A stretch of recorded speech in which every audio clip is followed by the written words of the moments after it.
vamos começar estudo dos gases. Tá? Assunto este que tanto envolve a parte química como envolve a parte física no processo. Mas a gente vai falar mais da parte química, óbvio, evidente, do que a parte física. Falar sobre o estudo dos gases é a gente lembrar das 3 variáveis de um gás, que são ela pressão, volume e temperatura. Analisar bem essa questão das unidades de medidas, as leis gasosas, que nós chamamos também de leis gasosas provenientes de transformações gasosas, e a equação de Clapeyron. Tá? Então a aula de hoje ela vai se resumir até a equaçãozinha de Clapeyron. Ok? Então vamos aqui, vamos lembrar de alguns pontos importantes do estudo dos gases. Falar de estudo dos gases é lembrar do primeiro tópico, das variáveis de um gás. Só lembrar para vocês também, pessoal, que a energia do movimento das partículas gasosas, a energia cinética, ela é diretamente proporcional, certo, ao aumento da temperatura do sistema. Então, se eu aumentar a temperatura do sistema, o que é que acontece com a energia cinética média das moléculas? Elas irão aumentar também. O número de colisões também vai ser maior. Lembra que energia cinética é a energia dos movimentos, tá bom? Então, vamos falar aqui um pouquinho sobre a primeira variável de um gás, que no caso seria a temperatura.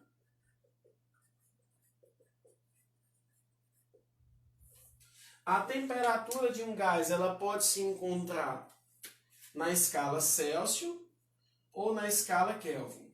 Qualquer uma das duas escalas, ou Celsius ou Kelvin.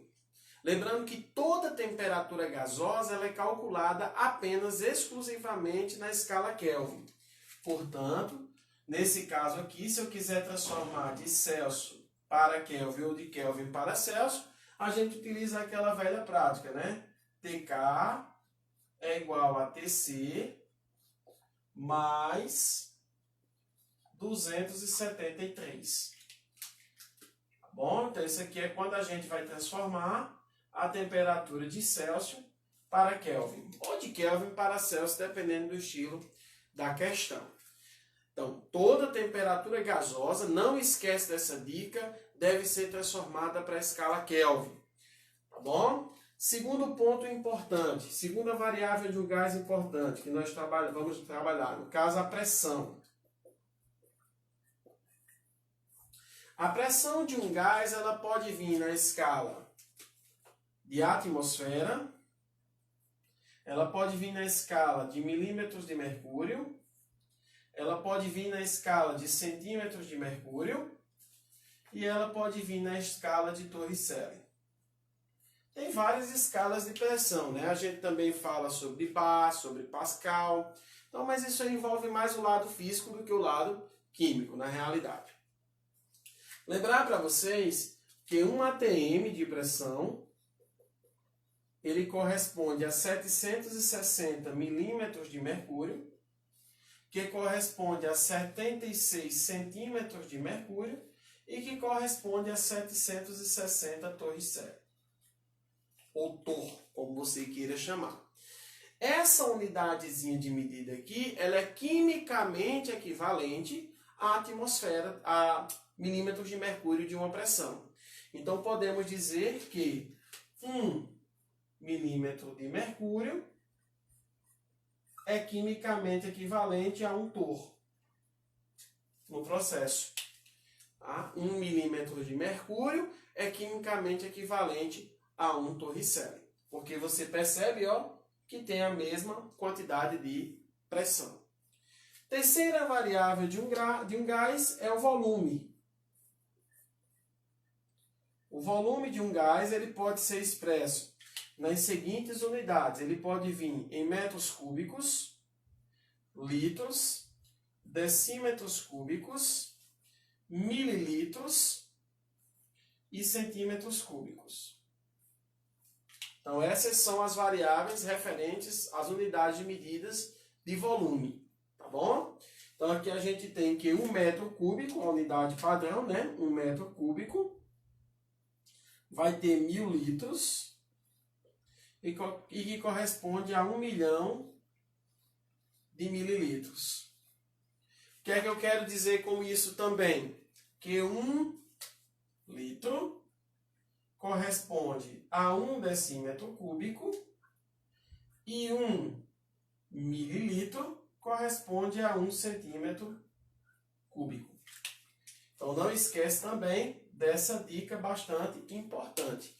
Porque nesse caso, gente, nas questões de transformações gasosas, às vezes ele dá unidades de medidas diferentes. Então é a partir dessas unidades de medidas em que vocês vão fazer o processo de transformação da unidade. Tá? Então não esquece dessa dica bastante importante. O aluno ele tem que ser conhecedor do processo de transformação de unidades. Porque ele vai se deparar, mais uma vez, com um processo em que essa questão permite com que ele utilize esse auxílio da transformação da unidade de medida. Então, quando a gente começa gases, a gente frisa bem essa parte aqui das unidades. Ok? Segundo ponto de gases está relacionado, o segundo ponto de gases está relacionado às transformações gasosas. Que no caso nós temos 3 transformações gasosas. São elas a isotérmica, a isobárica e a isovolumétrica. Então, quando se fala em gases, a gente fala também na questão das transformações, tópico 2, transformações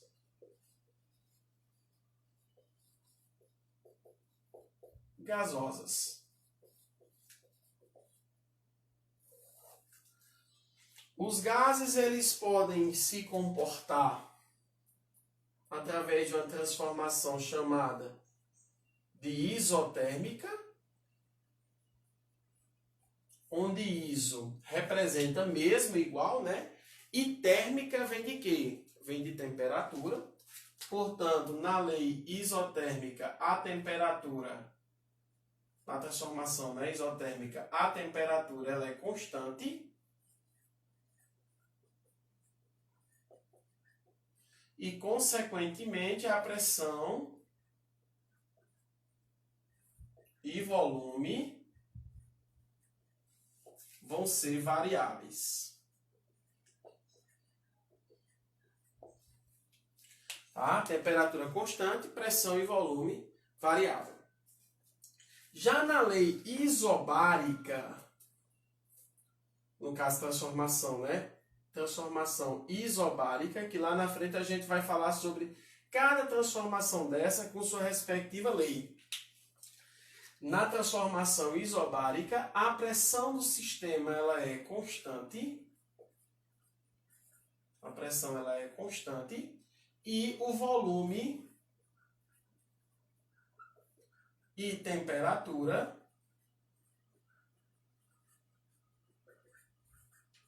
serão variáveis. Então lembra, quando um for constante, os outros dois serão variáveis. Tá? Então, por exemplo, se a pressão está sendo constante, o volume e a temperatura vai variar. Se a temperatura é constante, a pressão e o volume variam. E se o volume for constante, que é o caso da terceira transformação gasosa, que é a isovolumétrica, ou isocórica, ou isométrica. Pode chamar qualquer um dos 3 aqui. Nesse caso aqui, o volume ele é constante. Você tem um sistema em que o volume ele é constante e a pressão e temperatura serão variáveis. Então, o segundo tópico de gases está relacionado à parte de cada transformaçãozinha dessa que a gente vai comentar o processo dessas leis gasosas, com seus respectivos cientistas, que que propuseram a ideia da lei juntamente aplicada à parte matemática, tá bom? Então aqui a gente tem as 3 transformações gasosas, que agora nós vamos estudar a questão das leis gasosas. No caso seria o terceiro tópico.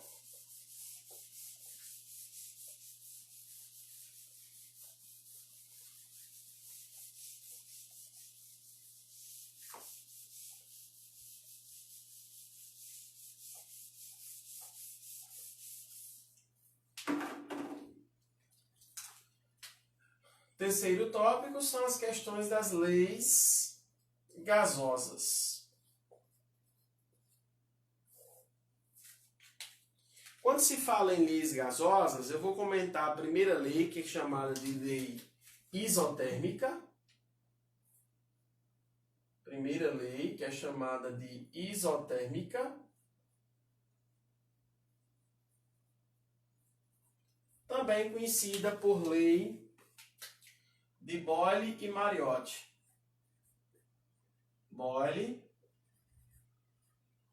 e Mariotti.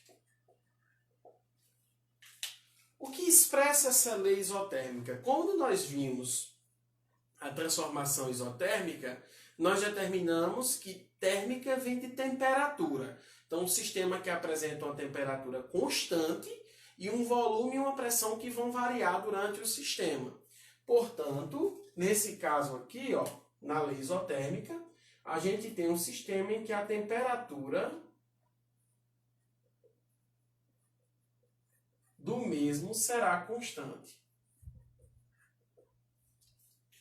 Isso significa dizer que a temperatura inicial do sistema é igual à temperatura final do sistema. A temperatura ela não se modifica em hipótese alguma. O que é que acontece? A pressão e o volume eles são variáveis, porém, o que é que vai acontecer? Vamos pegar um simples exemplo, uma seringa descartável, certo? Onde essa seringa descartável você vai pressionar o êmbolo dela. Quando você pressiona o êmbolo da seringa, o que é que acontece com o volume interno do gás? Ele vai diminuindo, porque ele vai sofrendo um processo de compressão. Então, à medida em que eu estou exercendo uma pressão sobre o êmbolo da seringa, o seu volume interno ele vai se comprimindo, então ele vai diminuindo. No momento em que eu diminuo a pressão do sistema, o que acontece com o volume interno do gás? Ele vai se expandindo, o volume ele vai aumentando. Significa dizer que, à medida em que eu vou aumentando um, o outro ele vai o quê? Diminuindo proporcionalmente. Por isso, chegamos à conclusão que na lei isotérmica, a pressão é inversamente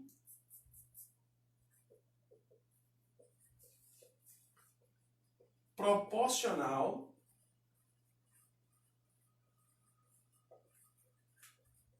ao volume.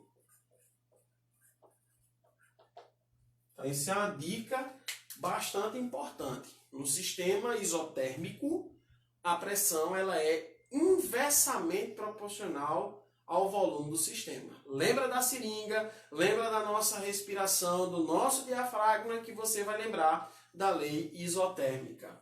Lei de Boyle e Mariotti. Chegamos à conclusão que a pressão ela é inversamente proporcional a quem? Ao volume do sistema. Né? Então, portanto, ó, esse K que eu vou colocar aqui vai ser um K representando a constante de proporcionalidade. Eu vou chamar ele de constante de proporcionalidade. Ou seja, esse K para mim irá representar exatamente a temperatura do sistema. Porque como o K se torna uma constante, significamos dizer que essa temperatura é como se fosse esse K é como se fosse o comportamento dessa temperatura. Tá bom? Então, nesse caso aqui, ó, fazendo o meio pelos extremos, ó, nós teríamos que K seria igual a P vezes V. Né? Portanto, como eu sei que constante inicial, que eu vou chamar de K de A, é igual à constante final, que eu vou chamar de K de B, podemos dizer que a pressão de A vezes o volume de A é igual à pressão de B vezes o volume de B no sistema.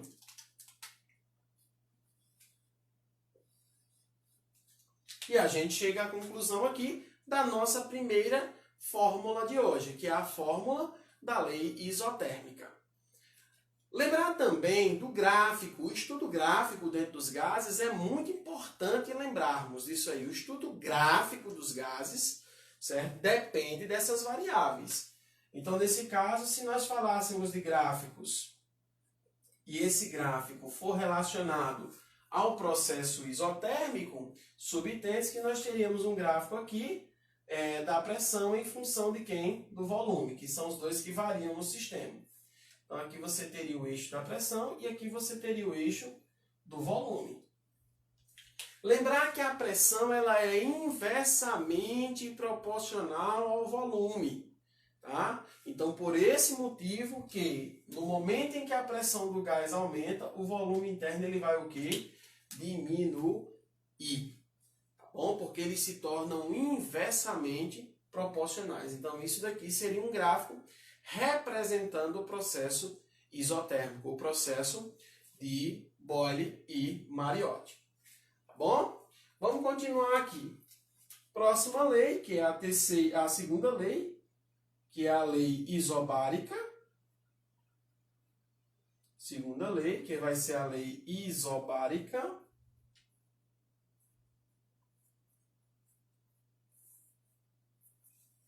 Que vai ser a lei que nós chamamos Lei de Charles. Tá? Lei de Charles. Em parceria com o nosso amigo também Gay-Lussac. Só que Gay-Lussac ele tem uma influência maior na lei isovolumétrica. Tá? Lembrar que essa lei isobárica está relacionada à pressão do sistema ser constante. Então, nesse caso, nós teríamos pressão constante.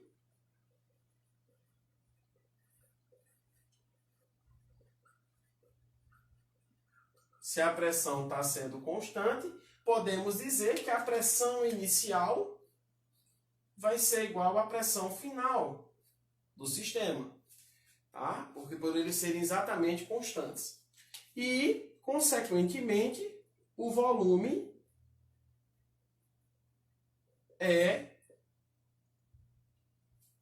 diretamente ou inversamente proporcional à temperatura. É isso que a gente tem que parar para pensar um pouquinho. Porque nesse caso aqui, na lei isotérmica, foi que a gente concluiu que a pressão é inversamente proporcional ao volume. A gente lembrou do êmbolo da seringa. Tem alguma coisa para a gente lembrar em relação à pressão constante de um sistema? Tem. Você vai lembrar o seguinte, vamos pegar dois sistemas, um sistema inicial e um sistema final. Só que no sistema inicial eu vou pegar um recipiente contendo água fria e o sistema final eu vou colocar um recipiente contendo água quente. E nesses dois recipientes, ao mesmo tempo, eu vou mergulhar uma garrafa PET, pode ser uma garrafa de 500 ml, pode ser de 1 litro, pode ser 2 litros, não importa. E no gargalho dessa garrafa eu vou botar uma bexiga. O que é que acontece? Quando eu mergulho na água fria, você vai ter um sistema inicial. Tá? E se eu mergulhar outra garrafa numa água quente, o que é que acontece? Você vai ter o sistema final. No sistema inicial, a temperatura é baixa. No sistema final, a temperatura ela aumenta. Então, o aumento da temperatura faz com que o volume interno do gás o quê? Se expanda e faz com que a bexiga que esteja no gargalho da garrafa PET, ela também comece a encher. Portanto, nós concluímos que na lei isobárica, o volume é diretamente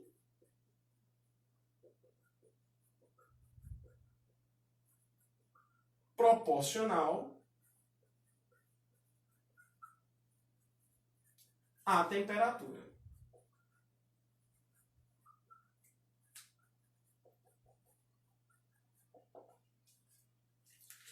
Outro fator bastante importante, né? Aqui eles são inversamente, que eles já vão ser o quê?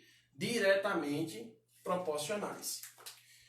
Concluímos que, como o volume ele é diretamente proporcional à temperatura, essa temperatura será multiplicada por uma constante que eu vou chamar de constante K, que seria uma constante que nós utilizamos no processo anterior, chamada de constante de proporcionalidade. Esse casinho aqui, ó, nós vamos ter que o K vai ser igual a volume dividido pela temperatura, né? Quem está multiplicando passa para o outro membro dividindo. Portanto, nós chegamos à conclusão que o K de A, que é a constante de A, é igual à constante de B. Isso significa o seguinte, que o K aqui ele vai se comportar como sendo o quê? A pressão. Então, como a pressão inicial é igual à pressão final, podemos concluir que o volume de A sobre a temperatura de A vai ser igual ao volume de B sobre quem? A temperatura de B durante o sistema. Então, isso daqui seria a segunda fórmula gasosa, que seria exatamente a lei isobárica do sistema. Ok? Se eu for tratar isso em moldes de gráficos, graficamente, nós teríamos um eixo do volume em função de quem? Da temperatura. Então, a gente teria um gráfico nesse estilo aqui, ó. Aqui nós teríamos o volume e aqui nós teríamos a temperatura do sistema. À medida em que o volume está aumentando, a temperatura do gás também irá aumentar, fazendo com que o gráfico da lei isobárica seja exatamente esse sentido aqui, ó. Tá? Um sentido linear. Na medida em que o eixo está aumentando, o outro eixo também irá aumentar. E assim você vai ter um processo isobárico. Lembre, o que diferencia um gráfico de outro, além de ser inversamente e um diretamente, é os eixos desse gráfico. Então, você tem que lembrar bem da questão dos eixos do gráfico. E a terceira e última lei, que é a lei isovolumétrica,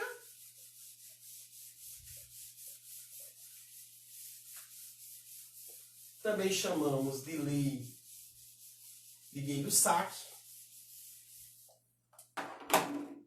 Quando nós tratamos aqui da terceira lei, nós falamos na lei isovolumétrica.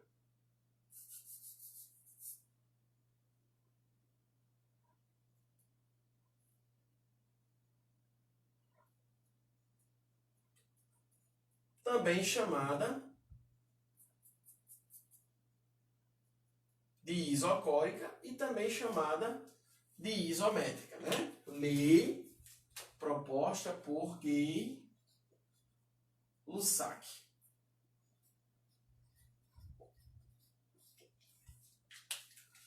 Nesse caso, quem vai ser constante no sistema é o volume. Então, você teria aqui volume constante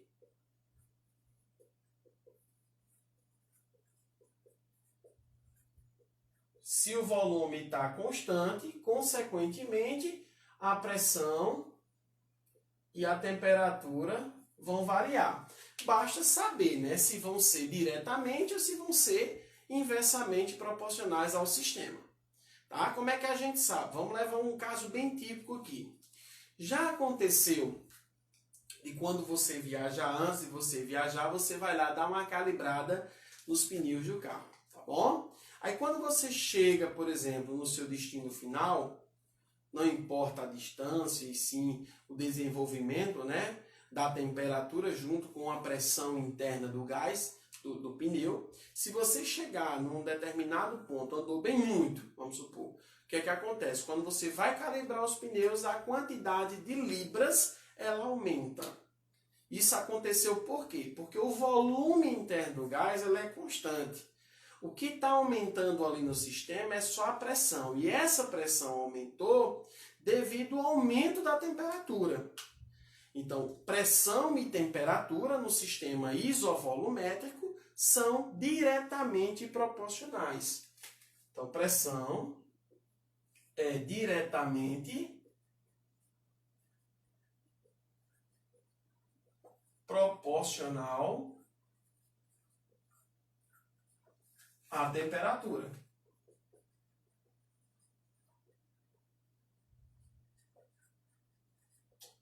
Vamos resumir que P é igual a T.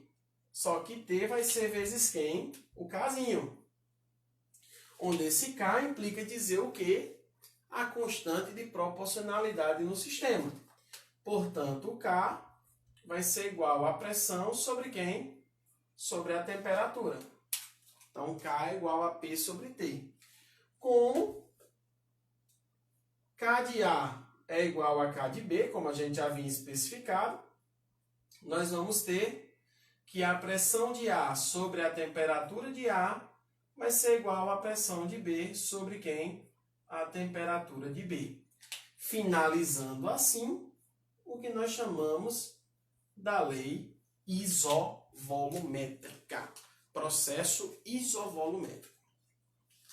Em termos de gráfico, que é importante a gente lembrar, no processo isovolumétrico, nós teremos um gráfico da pressão em função da temperatura. Então, o gráfico seria esse aqui, ó. O P em função do T. Como são diretamente proporcionais, então o gráfico vai puxar essa linha aqui, ó, fazendo com que o sistema ele seja do mesmo jeito da isobárica. Porém, os gráficos eles diferem por ter eixos diferentes. Tá? O eixo daqui é pressão em função da temperatura e aqui você tem o volume em função de quem? Da temperatura. Então você tem um gráfico isobárico e aqui você tem um gráfico isovolumétrico. Tá ok, gente? Então essas são as 3 leis gasosas, deduzimos as 3 fórmulas gasosas e agora vamos aplicar essas 3 fórmulas gasosas em uma equação que nós chamamos de equação geral dos gases.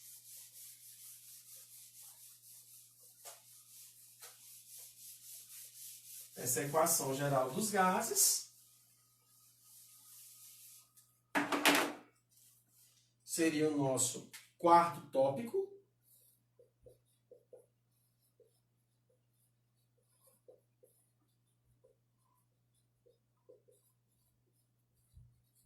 Que está relacionado exatamente às 3 leis que nós trabalhamos.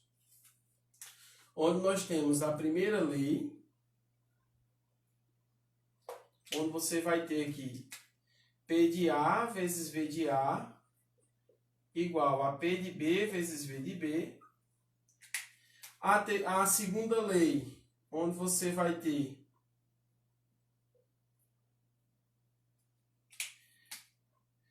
V de A sobre T de A igual a V de B sobre T de B. E a terceira lei, onde você vai ter P de A sobre T de A igual a P de B sobre T de B.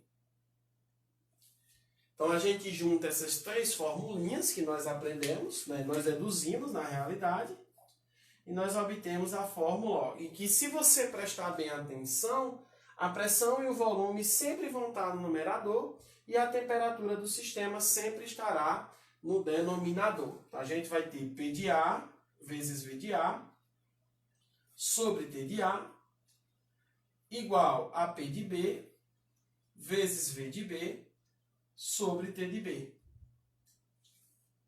Então, isso daqui seria a equação geral dos gases. Lembra, se ele falar lá na questão que o sistema é isobárico, então você mete o corte aqui na pressão, então você vai sobrar V de A sobre T de A, V de B sobre T de B. Você vai sobrar exatamente a segunda lei que a gente trabalhou. Ah, então não precisa memorizar essas 3 fórmulas. Não necessariamente. Você tendo a equação geral dos gases, já basta no processo, porque o que for constante, você elimina. O que não for constante, você vai jogar na fórmula.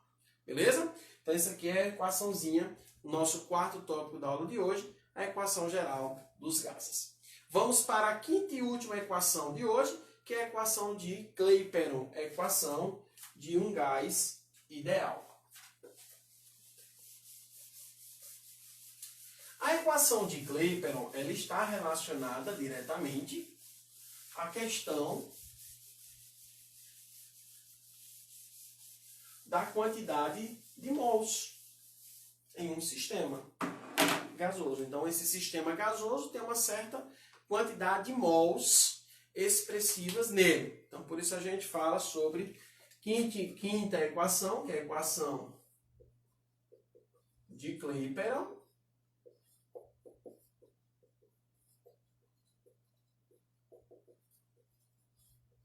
A gente chama de Clapeyron, né? Ou equação de um gás ideal, que depende exclusivamente das três variáveis de um gás, né? E nós vimos aqui, ó, que foi pressão, volume e temperatura. Nós concluímos que na equação geral dos gases, a pressão, o volume e a temperatura, sempre a pressão e o volume no numerador e a temperatura no denominador. Então a gente tem partindo do eixo, ó, pressão vezes volume sobre temperatura.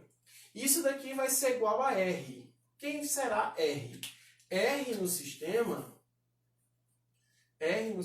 será a constante universal dos gases.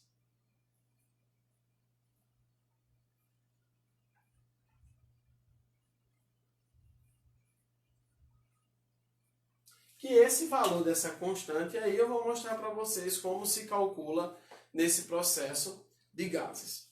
Tá? E outra coisa, quando a gente tem um sistema, em que esse sistema apresenta um gás ideal, ele depende de uma certa quantidade de mols desse sistema. Então, nesse caso, nós teríamos que a pressão vezes o volume sobre a temperatura é igual a R vezes uma certa quantidade de mols, que eu não sei quanto é, mas eu vou chamar essa quantidade de mols de N. Então, fazendo aqui o meio pelos extremos, ó, no próprio sistema, nós teríamos que a pressão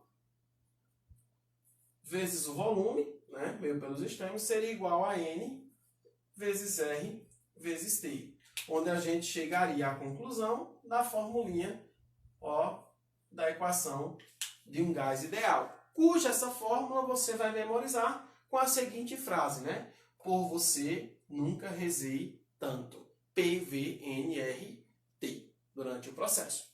Lembrar que esse número de mols é nada mais nada menos que a massa sobre quem? Sobre a massa molar. E que essa massa, ela é expressa em gramas. E a massa molar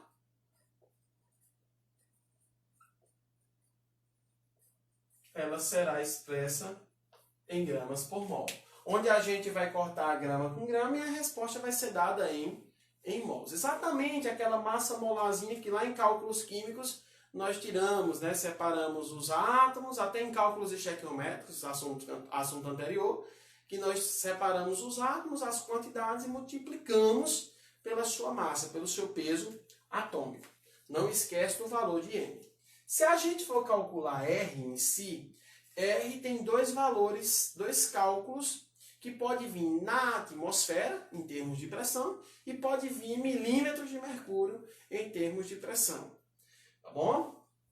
Lembrar que uma pressão no sistema da CNTP equivale a 1 atm, e a temperatura a 0 graus Celsius. Então, quando a gente fala em CNTP, que foi o que a gente trabalhou em estequiometria, você vai prestar atenção que a pressão ela é 1 atm e a temperatura ela será 0 graus Celsius. Portanto, 0 graus Celsius corresponde a 273 Kelvin. Então, se a gente jogar na fórmula aqui, tá, o volume na CNTP também é 22,4 litros. Tá, o volume vai ser 22,4 litros. Se nós substituirmos aqui, dentro do próprio sistema, nós vamos encontrar que R vai vir um valor de 0,082 atm vezes litro, vezes mol a menos 1 vezes Kelvin a menos 1. Ou então, você pode encontrar esse valor em milímetros de mercúrio. Depende muito da questão. Se for em milímetros, o R vai ser igual a 62,3 milímetros de mercúrio vezes litro vezes mol a menos 1 vezes Kelvin a menos 1. Então, o resultado da constante pode vir dessas duas formas aí. Tá? Não esquece disso também. Analisar sempre as unidades presentes nas constantes.